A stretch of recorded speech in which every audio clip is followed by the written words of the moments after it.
আজকে আমার শ্রী অনুকূলচন্দ্র ঠাকুরের আলোচনা পাঠ। বাল্যকালের সীমানা অতিক্রম করে কৈশোরে চোকাট্টা সবে পার হয়েছি, তখন দিনের কঠিন রোগ রক্ত আমাশয়ে আক্রান্ত হয়ে পড়লাম। জড়িবুটি ছাড়া এই রোগের বিশেষ কোনো চিকিৎসা তখন ছিল না। রোগ ক্রমশ ভয়াল রূপ ধরে ফেলল। ধুম জ্বর, সঙ্গে রক্ত পায়খানা বারবার। ফেরিদা চিকিৎসা করে চলেছেন, আর মা ছলছল চোখে শুশ্রূষা করে চলেছেন দিনরাত। রোগ ক্রমশ বেড়েই চলল, নিরাময়ের কোনো লক্ষণ দেখা দিল না। ডাক্তার থেকে শুরু করে বাড়ি শুদ্ধ সকলে ধীরে ধীরে নিরাশ হয়ে পড়তে লাগলেন।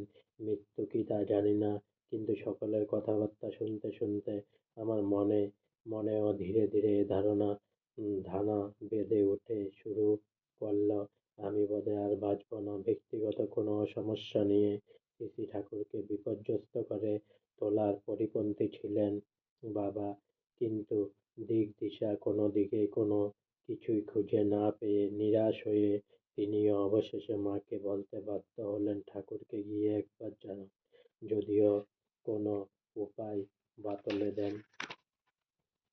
মা ঠাকুরের কাছেই ছুটে গিয়ে কান্নায় ভেঙে পড়লেন। সব কথা শুনে ঠাকুর মাকে বললেন, সে কি রে, আমাকে এতদিন জানাসনি কেন? কাশীশ্বর রায়চৌধুরী বলে একজন ছিলেন, তখন জ্যোতিষী, কবিরাজি ইত্যাদি অনেক কিছুই করতেন। তিনি তাকে ডাক দিয়ে কয়েকটি রবি কবিরাজি বই নির্দিষ্ট করে ঠাকুরের নিজস্ব লাইব্রেরি থেকে নিয়ে আসতে বললেন। বইগুলি নিয়ে এসে নির্দিষ্ট কয়েকটি জায়গার কথা উল্লেখ করে পড়ে শোনাতে বললেন। মনোযোগ দিয়ে সব শুনে কয়েকটি উপকরণের কথা, পরিমাণের কথা নির্দিষ্ট করে ঠাকুর কাশীদাকে বললেন, এগুলো সব একসঙ্গে বেটে বড়ি করে দিবি। রোজ সকালে দুটো, রাত্রে দুটো করে বড়ি খাবে। এখনই তৈরি করে দে, যাতে আজ রাত থেকে খাওয়া শুরু করতে পারে। মাকে বললেন, ওষুধটা কাশী যেমন বলে নিয়ম করে খাইয়ে যা, কোনো চিন্তা নেই, দেখবি সব ঠিক হয়ে যাবে। মা আনন্দে উৎফুল্ল হয়ে বাড়িতে ফিরে এলেন। কাশীদা শ্রী ঠাকুর নির্দেশিত ওষুধ তৈরি করে বড়িগুলো মায়ের হাতে দিয়ে ওষুধ খাওয়ার বিধিবিধান যখন বলে গেলেন, রাতে আঁধার তখন ঘনিয়ে এসেছে। মা কাল বিলম্ব না করে সঙ্গে সঙ্গে দুটো বড়ি শ্রী ঠাকুরের শ্রীচরণ স্মরণ করে আমাকে খাইয়ে দিলেন। এখনো মনে পড়ে সে রাত থেকে রো রো গজ্জর। আমার শরীরে একটা স্বাচ্ছন্দ্য ফিরে এলো, অনুভবে আশার একটা আলো দেখা দিল। আমি বোধহয় বেঁচে গেলাম। দীর্ঘদিন পরে নিটোল একটা ঘুমে রাতটা কেটে গেল। সকালে উঠেই অনেক সুস্থ হয়ে উঠলাম। পায়খানাও বাড়ে অনেক কমে গেল, রক্ত পড়াও ধীরে ধীরে কমে এলো, জ্বরটা সেরে গেল। কয়েক দিনের মধ্যে সম্পূর্ণ সুস্থ হয়ে উঠে দাঁড়ালাম। দুশ্চিন্তাগ্রস্ত বাড়িটা দুশ্চিন্তা মুক্ত হয়ে আবার হাসিতে খুশিতে উজ্জ্বল হয়ে উঠল। ওষুধটা কি ছিল সেটা কাশীদার কাছ থেকে শুনে নিয়ে লিখে রাখা হয়নি।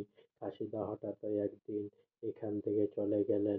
কাশীদার হঠাৎ এই চলে যাওয়ার সকলেই কল্পনার বাইরে ছিল। ফলে শ্রী ঠাকুর প্রদত্ত ধন্বন্তরী ওষুধটা কাশীদার সঙ্গে সঙ্গে হারিয়ে গেল চিরদিনের মতো। এই রোগের রকমারি ওষুধ বাজারে এখন সে গিয়েছে ঠিকই, তবুও কোনো রকম পার্শ্বপ্রতিক্রিয়াহীন এই ওষুধটা থাকলে মানব কল্যাণের চিরন্তন একটা সম্পদ হয়ে সমাজে রয়ে যেত। আর তার নির্দেশিত ওষুধে রোগীকে সুস্থ করে তোলার তার আকুল আগ্রহ মন্ত্রশক্তি হয়ে দেখা দিত। বহুবার দেখা, বহুবার শোনা অলৌকিক এ বিস্ময় আমাকে স্তম্ভিত করে তুলেছে ঠিকই, কিন্তু আতি নিরাময়ের উৎকণ্ঠায় তার অন্তরাত্মা যেভাবে উদ্গ্রীব হয়ে উঠত, পারস্পরিক সবাইকে যেভাবে উদ্গ্রীব করে তুলতেন, কেবলমাত্র স্তম্ভিত বিস্ময়ের সপ্রশংস আলাপ আলোচনায় তাকে তো হৃদয় বরণ করে নেওয়া যায় না। অনুসরণে পূজার নৈবেদ্য অপার্থিব সে সেবার অনুরণন হৃদয়ে জাগিয়ে তোলার আশু প্রয়োজন। মায়ের সঙ্গে একাত্ম হয়ে ফিরে আসছি আবার স্বপ্ন দিয়ে, তোরই স্মৃতি দিয়ে ঘেরা হিমায়তপুর আশ্রমের প্রারম্ভিক সে দিনগুলোয় বিচরণ করে বেড়াচ্ছি স্মরণের অলিতে গলিতে। আজকে আমার আমার শ্রী শ্রী অনুকূল চন্দ্র ঠাকুরের আলোচনা এখানেই শেষ হলো। তাই পুনরায় একবার বলুন জয় গুরু, জয় গুরু, জয় গুরু। অনেক অনেক সাবস্ক্রাইব করুন আমার চ্যানেলটি, অনেক অনেক লাইক করুন প্লিজ।